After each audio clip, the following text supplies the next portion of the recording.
If you are living on planet Earth, you have most certainly heard, seen, or even felt the anxiety, the fear, and the depression that overwhelms our world today. Today, more than ever before, our world is in a crisis. People are wondering, where do we go? Who do we talk to? What do we do? I want to invite you today on a journey of hope in the Word of God, a journey of discovery of what God's will is. Come with me to the second book of Corinthians, chapter 4, and verse 8 through 10. The Bible says, "We are hard pressed on every side, yet not crushed. We are perplexed, but not in despair. Persecuted, but not forsaken. Struck down, but not destroyed. Always carrying about in the body the dying of the Lord Jesus, that the life of Jesus also may be manifested in our body." As we go through the Word of God today, let's bow our heads and let's pray. Heavenly Father, at this moment, we want you to speak to us. Show us that there is hope beyond the crisis in Jesus' name. It was only 3 months ago that we have welcomed this new year. The year 2020 only began less than 3 months ago, but it has brought to us that 6-letter word we never want to talk about, we never want to hear. It's the word crisis. Whether you are a Christian or you are non-Christian, a good man or a bad man, young or old, crisis actually will always be present in our sinful world. As a matter of fact, it is the Bible who said it in Lamentation chapter 3, verse 22 and verse 23. "Because of the Lord's great love, we are not consumed, for his compassion never fails us. They are new every morning. Great is your faithfulness."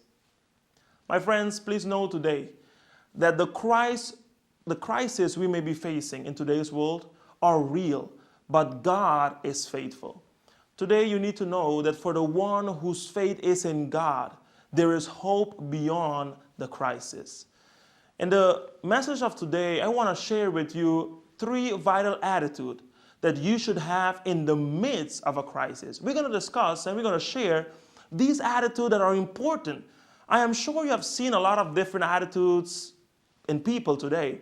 Probably you saw people panicking because of what is happening around the world, what is happening with their family, what is happening with their kids, and they are in panic. Probably you saw people guarding themselves and in quarantine. Probably you saw people applying social distance and laying off from work and from school. But now, while some of these are recommended actions and are very important, there are 3 attitudes that we can extract from the Word of God, which will bring about the hope this world desperately needs. Because you see, the Bible is the infallible revelation of God's character. It is the infallible revelation of God's will and purposes. When men and women in this world today run to and fro, when experts cannot get the right answers and are searching for it desperately, it is only the Word of God who is able to provide certainty in a time of uncertainty. So follow me into the book of John, and I want you to read wherever you are, John chapter 16, verse 33. The Bible says, Jesus, in speaking to his followers, his disciples, he said, "I have told you these things, so that in me you may have peace. In this world you will have trouble, but take heart, I have overcome the world."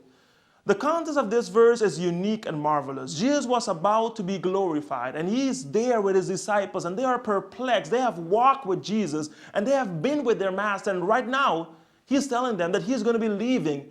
But let me tell you something. This is the marvelous news of the Word of God. Because Jesus says here that he has told them in advance before what will happen for one reason, so that they may have peace. So here's the first attitude that I want you to know that you should have in times like these. Number 1, expect the crisis, but have peace in Jesus, the overcomer. My friends, things may get or even might seem perplexed. You may be feeling pressed on every side, like 2 Corinthians chapter 4 says. You may be feeling struck down by the amount of information of the virus and all what is being spoken and shared. But be of good cheer. Jesus is the overcomer. There is hope beyond the crisis. As a Bible-believing Christian, I cannot but live with hope about the future. My brothers and sisters, you and I are like a traveler who know our destination. We are moving forward, we are marching and we are advancing, but the future is not unknown. The future has been revealed to us. Jesus has spoken before. So expect the crisis, but have peace in Jesus' name. Expect the crisis. Expect that sometimes your family may disintegrate. Expect maybe that your finance may not reach. Expect that sometimes your health may fail you. But the good news is that you, while expecting the crisis, you can have peace. Because Jesus said that he has told you this before so that you may have peace. Isaiah chapter 40 verse 31 leads me to the second attitude that I believe it's very important, biblically speaking, on a perspective, based on the perspective of the Bible, an attitude that we should have in the midst of the crisis. It reads, "But those who hope in the Lord will renew their strength. They will soar on wings like eagles. They will run and not grow weary. They will walk and not be faint." You see, my friends, if you're going to be living with hope beyond the crisis, in the midst of the crisis, you cannot wait on men to resolve the crisis. I hope you understand this. If you're going to be living with hope in midst of the crisis, beyond the crisis, while you're suffering, if you're going to be living with hope, you cannot depend on man. You cannot depend on any woman. You cannot depend on any human being, because it is only Jesus who gives hope. So allow me to suggest to you that right attitude, that second attitude that you should have during the crisis, and that is, wait on God, because he will come through. The act of waiting means not that you will be sitting and expecting God to do something and you doing nothing. But the act of waiting means that you will praise God. As a matter of fact, we are encouraged that when we are in the crisis, that when we are suffering, when things are not moving the way we want, that we praise God, because we know that God will come through. We know that if we are, as we wait, we confess to him our wrongdoings. And we tell the Lord, "Lord, take me. Lord, please show me. Please, Lord, direct me." While we wait, brothers and sisters, my friend that are watching this video, I want you to know that as you wait, you'll exclaim a new song. A song that nobody knows, because you have been down in the valley, but you know that God is leading you to the mountaintop. Because at the end, you know that after the crisis, God will come through. He did it for Daniel in the lion's den. He did it for Moses by the Red Sea.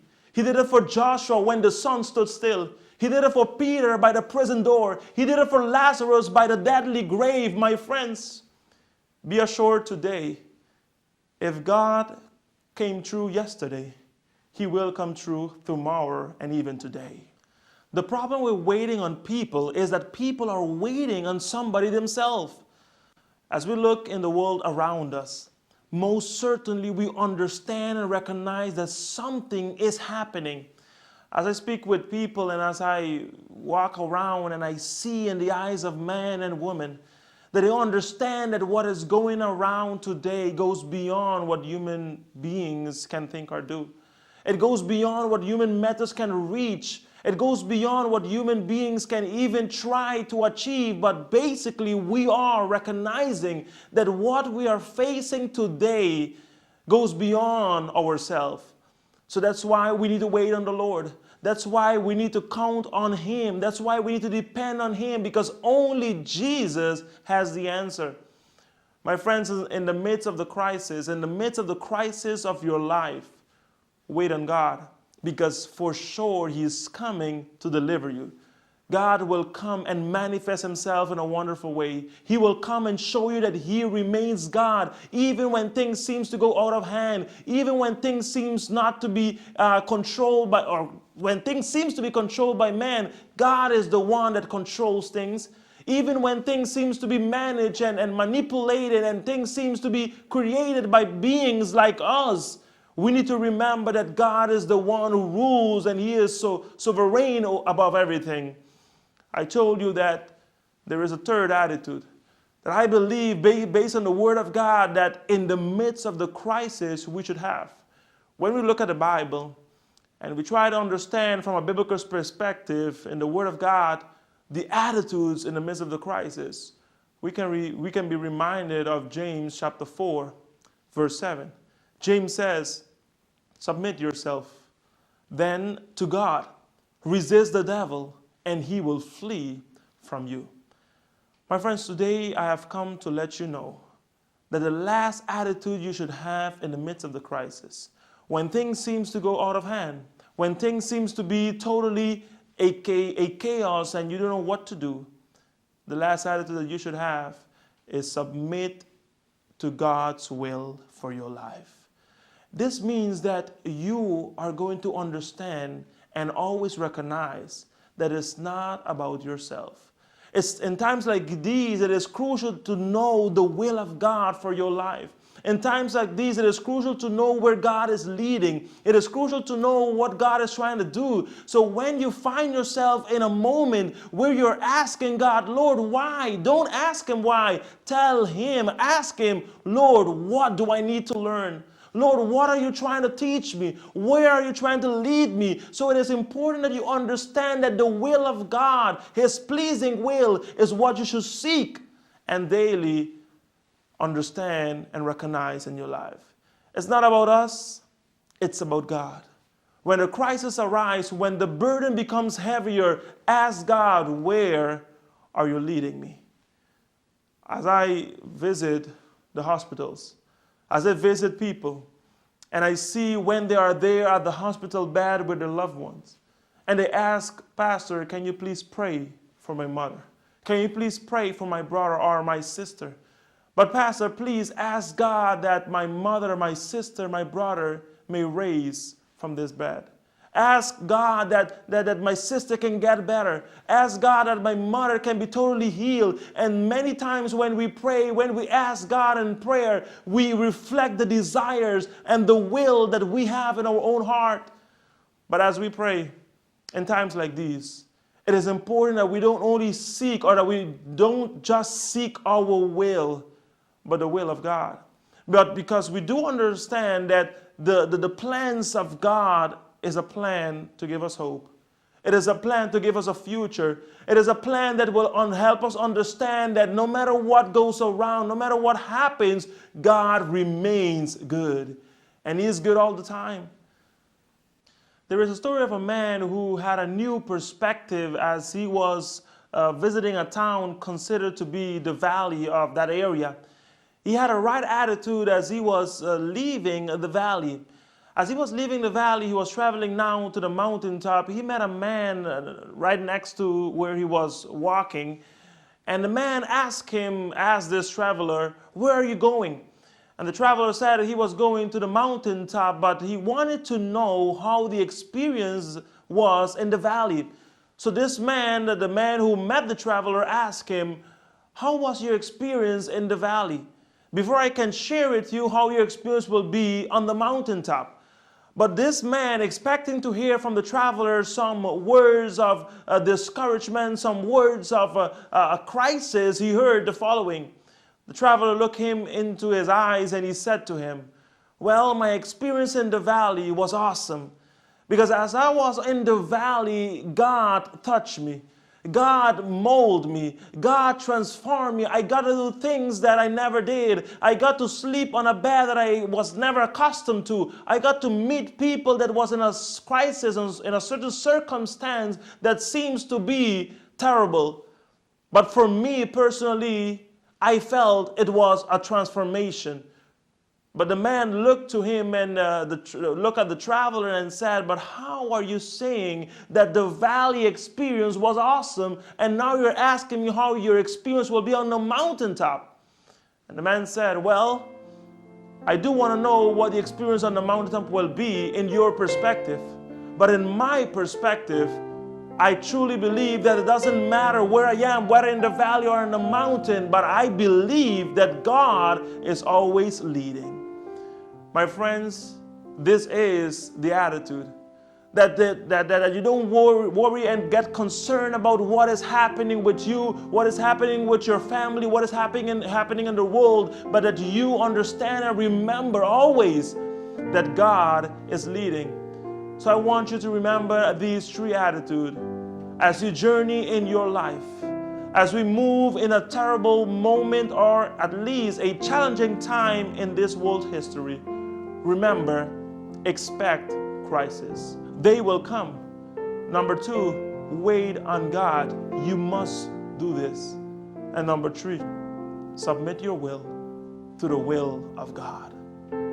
Today, I want to encourage you not to focus on what is happening around you, not to focus on what is happening at the moment, but try to understand that God is leading you. There is hope beyond the crisis. There is hope even in the middle of the crisis. There is always something that you can look. There is a forward look. There is a future filled with hope whenever you understand that no matter where you are, no matter what you're doing, no matter how our world is turning around, God is leading you. And as I said, wait on the Lord. Expect crisis, but as you expect them, also wait on the Lord. But don't forget, submit your will to His. Today I want to pray for you, for somebody who might be down in the valley, for somebody who might be perplexed, that you might be pressed, that you might be all in a circumstance or in a situation where you're all concerned and preoccupied. Today I want to pray that God will allow you to have a new perspective, the right attitude, so that you can experience hope beyond the crisis. Let's pray together. Gracious Lord and our Heavenly Father, thank you because you allow us today, in the middle of the crisis, to experience hope and to see that there is hope always beyond the crisis. Help us to expect the crisis, but to wait on you and to submit our will is our prayer in Jesus' name.